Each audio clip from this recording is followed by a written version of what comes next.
Well, hello again. It's an interesting day today. Got another stock order in. I'm making cloaks now, which is nice. Fast, easy work, lots of volume. In any case, it's not what I'm here to talk to you about. This is another life lesson. It'll be episode 19 now, I think. How's that thawing out? Pretty good. So, thinking about the idea of cutting your losses and what that means. Let's say you're in a situation where you're planning a project to try and make some money. And the steps in this project start to cost you more than it will end up making you, or causing problems outside of it that are more difficult to deal with. Diminishing returns, etc. There comes a point where you have to stop doing it, cutting your losses. The example I will give right now is a story. An individual was given a vehicle on a debt. They were informed that the vehicle they had might be able to be sold for far more than that debt was worth. So they parked it in their yard. Beat up old car. Neighbors complained it looked bad.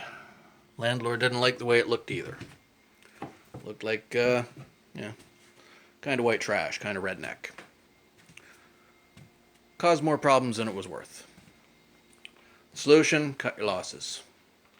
Try and get as close as you can to the break-even point. So, instead of trying to sell the vehicle for as much as possible, plan changed. Cut losses. Get rid of it as fast as possible. Get as close as you can to break-even point. Sell it for what you can get for it in the immediate. Not wait until you can get rid of it for what you want. The good thing is, they're still going to double their money on this situation.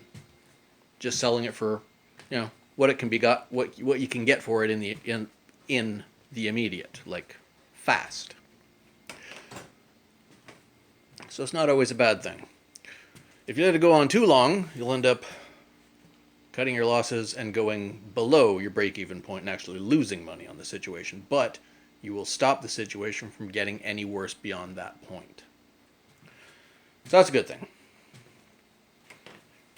And for all intents and purposes, these sort of situations happen to a lot of people. I, at one point, had, rather than,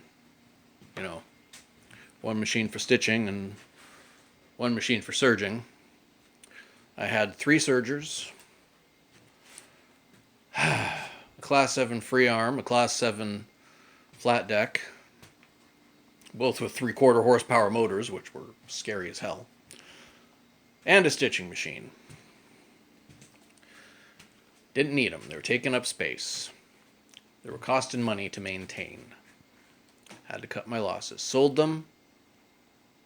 Well, sold a couple, gave a couple away, traded a couple off, cut myself back down to what I needed. Saved money, saved space, made more room for work tables.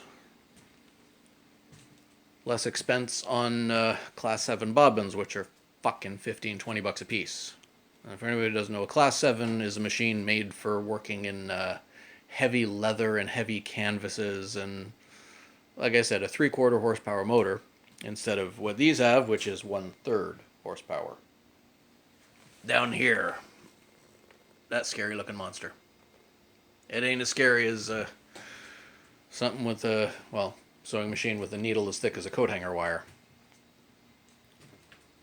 So yeah, know when to give up.